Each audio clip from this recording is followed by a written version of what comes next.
Hey, thanks for visit my channel.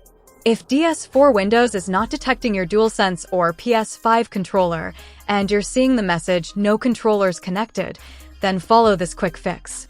First, open DS4Windows and go to the Settings tab. Now scroll down until you find the Device Options section. Here, make sure to enable DualSense controller support by checking the box next to it. After that, go back to the Controllers tab and click on Start if DS4Windows is not already running. Wait a few seconds, and your DualSense controller should now appear in the list of connected controllers. If the controller still does not show up, reconnect the USB cable or reconnect the controller through Bluetooth and then restart DS4Windows. That's it.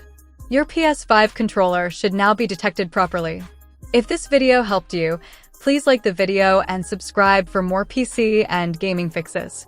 Thanks for watching. No, I don't take shit, I got no love for the fakeness. If you wanna play tough and wanna hate this, I'll always show up and make a statement. I don't ever slow up, no, I don't take shit, I got no love for the fakeness. If you wanna play tough and wanna hate this, I'll always show up and make a statement. Everything I do so instinctive.